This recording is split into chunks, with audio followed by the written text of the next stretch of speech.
નમસ્કાર, આપ જોઈ રહ્યા છો નેશન પ્લસ ન્યૂઝ. હું છું આપની સાથે ગ્રેલ પંડ્યા. અરવલ્લી જિલ્લામાં ગેરકાયદેસર રીતે વસવાટ કરતા બાંગ્લાદેશી નાગરિકોને શોધી કાઢવા માટે પોલીસે ઓપરેશન ડેલ્ટા હન્ટ લોન્ચ કર્યું છે. આ ઓપરેશન અંતર્ગત જિલ્લા એસઓજી અને એલસીબીની ટીમોએ સંયુક્ત કાર્યવાહી કરીને 13 જેટલા શંકાસ્પદ બાંગ્લાદેશી નાગરિકોની અટકાયત કરી લીધી છે. અરવલ્લી જિલ્લામાં અવૈધ રીતે રહેતા અને ઘૂસણખોરી કરીને આવેલા તત્વો પર પોલીસે સકંજો કસવાનું શરૂ કરી દીધું છે. જિલ્લા પોલીસ વડાની સીધી સૂચનાથી સ્થાનિક એસઓજી અને એલસીબીની ટીમોએ કમર કસીને એક મેગા પ્લાન તૈયાર કર્યો હતો. આ માટે પોલીસના ચુનંદા અધિકારીઓ અને જવાનોને સામેલ કરીને ખાસ 6 અલગ અલગ ટીમો બનાવવામાં આવી હતી. આ ટીમોએ એક જ સમયે મોડાસા ટાઉન વિસ્તાર સહિત જિલ્લાના જુદા જુદા તાલુકા મથકો અને શંકાસ્પદ આશ્રય સ્થાનો પર ઓચિંતા દરોડા પાડીને ઓપરેશન ડેલ્ટા હન્ટને સફળતાપૂર્વક અંજામ આપ્યો હતો. આ વ્યાપક સર્ચ ઓપરેશન દરમિયાન પોલીસ ટીમોએ સપાટો બોલાવીને કુલ 13 જેટલા શંકાસ્પદ બાંગ્લાદેશી નાગરિકોને રાઉન્ડ અપ કરીને તેમની અટકાયત કરી લીધી છે. આ તમામ શકમંદોને પોલીસ મથકે લાવીને તેમની આકરી પૂછપરછ હાથ ધરવામાં આવી છે. એટલું જ નહીં, આ લોકો ભારતમાં કયા રૂટ પરથી આવ્યા, કોણે તેમને આશ્રય આપ્યો અને તેઓ અહીં શું પ્રવૃત્તિ કરતા હતા તે દિશામાં પણ તપાસ શરૂ કરાઈ છે. હાલમાં પોલીસ દ્વારા આ તમામ 13 શકમંદો પાસે રહેલા ઓળખપત્રો, નાગરિકતાના પુરાવા અને અન્ય જરૂરી સરકારી દસ્તાવેજોની સઘન ચકાસણી અને ખરાઈ પ્રક્રિયા યથાવત રાખવામાં આવી છે.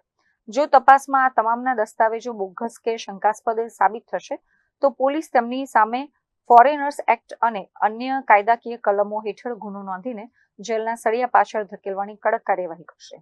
પોલીસની આ આક્રમક ડ્રાઈવથી જિલ્લામાં ગેરકાયદેસર વસતા અન્ય તત્વોમાં પણ ભારે ફફડાટ અને દોડધામ મચી ગઈ છે. નાયબ પોલીસ મહાનિરીક્ષક શ્રી વિરેન્દ્રસિંહ યાદવ સાહેબ, ગાંધીનગર રેન્જ તથા જિલ્લા પોલીસ વડા મનોહરસિંહ જાડેજા સાહેબના તરફથી ઓપરેશન ડેલ્ટા હન્ટ અંતર્ગત જે બાંગ્લાદેશી નાગરિકો છે અથવા બાંગ્લાદેશ સાથે સંકળાયેલા જે નાગરિકો છે તેમને એની ચકાસણી કરી, એની માહિતી મેળવી અને તેમના વિરુદ્ધમાં અસરકારક અને પરિણામલક્ષી કાર્યવાહી કરવા માટે સૂચના આપવામાં આવેલી. જે અંતર્ગત અરવલ્લી જિલ્લાના એસઓજીના police inspector Shri PD Jadeja, PD Chaudhary સાહેબ તથા તેમની સાથેના તથા એલસીબીના police sub inspector Shri Vaghela સાહેબ, વિજય તોમર સાહેબ, રાઠોડ સાહેબ તથા અન્ય પીએસઆઈ તથા માણસોની 6 ટીમો બનાવવામાં આવેલી અને અરવલ્લી જિલ્લાના જે તાલુકાઓ છે એમાં 13 જેટલા ઈસમો જે બાંગ્લાદેશ સાથે સંકળાયેલા હતા તેમને શોધી કાઢવામાં આવેલા છે. એ તમામ નાગરિકોને પૂછપરછની કાર્યવાહી હાલ ચાલુમાં છે અને તેઓ પાસેથી જે આધાર પુરાવાઓ છે એની ચકાસણી કરવાની કાર્યવાહી હાલ ચાલુમાં છે અને આ ઓપરેશન આગળ પણ ચાલુ રહેવાનું છે. એમના પુરાવાઓ છે એના જે બાંગ્લાદેશના રહેવાસી છે કે કેમ, બરાબર છે, અને ધારો કે ભારતમાં આવી ગયા હોય અને ભારતમાં કંઈ એમણે કંઈ પોતાના બીજા કોઈ ડોક્યુમેન્ટ ઊભા કર્યા હોય તો એ બધી તમામ તપાસની કાર્યવાહી હાલ ચાલુમાં છે.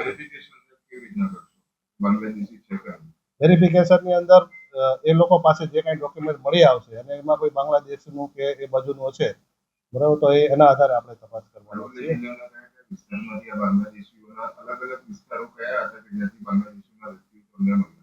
બાંગ્લાદેશ આપણે અરવલ્લી જિલ્લાના જે તાલુકાઓ છે અને મોડાસા ટાઉન વિસ્તાર છે એ વિસ્તારમાંથી આ લોકોને અત્યારે લાવવામાં આવેલા છે.